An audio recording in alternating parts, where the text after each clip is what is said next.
right, we are getting you live visuals from Nepal's Dhading district. Remember, these are the rescue and relief operations that are being carried out after massive flash floods hit the region, sweeping away villages, people, homes, anything that came in its way has been swept away.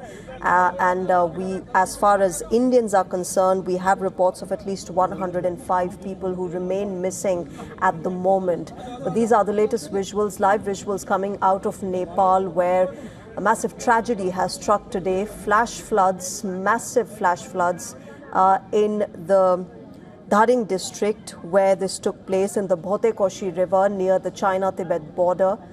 In fact, there are reports that it started from the Tibetan side down to the Nepalese side. And here in India, there have been concerns, particularly in the state of Bihar, which is close to this area. There you can see a rescue and relief operation being carried out. As you can see, people are covered in sludge, in muddy waters. And right now, there is a lot of chaos that is happening there, considering the fact that this tragedy has taken place and a lot of people still remain missing. Let's also tell you how at least 8 people have died. That's the confirmation so far, but nearly 400, which includes 105 Indians, remain missing as the flash flood in Bhote Koshi River swept through Nepal's Nuwakot and Dhading districts. The floodwater came from the Tibetan side of the border, causing extensive damage and washing away several villages. Images shared by the Nepalese police showed the floodwater surging through the river, sweeping away houses in its path. The Nepal Army said it had deployed helicopters and disaster response personnel to the affected area.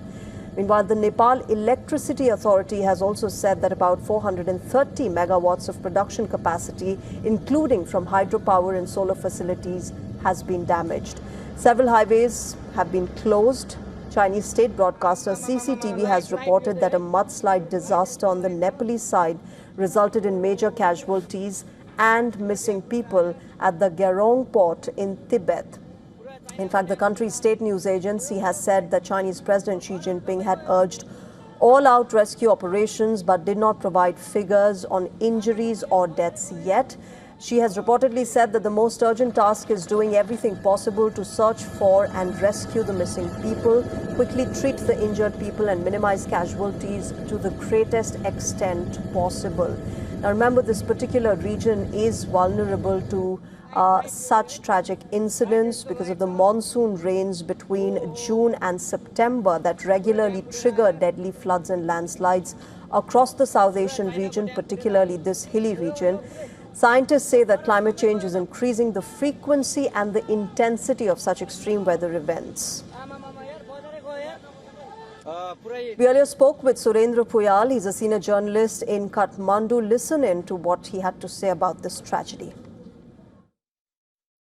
Actually, north of Kathmandu, immediate north of Kathmandu, actually Trisuli River, it's called Bhote Koshi in Tibet, border area, and below Rasuwa district in North Nepal, it is called Trisuli River, and below and below further downstream in India, it's called Gandak River.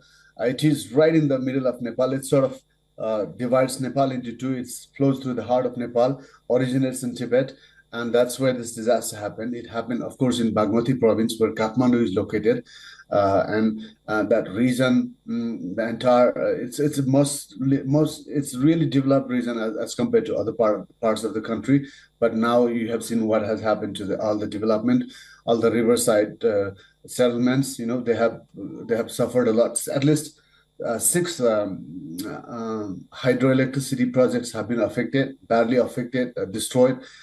Nearly more than a dozen bridges have been swept away, and it is absolutely unimaginable. A lot of people are saying that it is something they have never seen in their lifetime. This is the kind of flood that hit Nepal today, and also other people are saying it is the biggest natural disaster to hit Nepal after the 2015 devastating earthquake that claimed the lives of 9,000 people.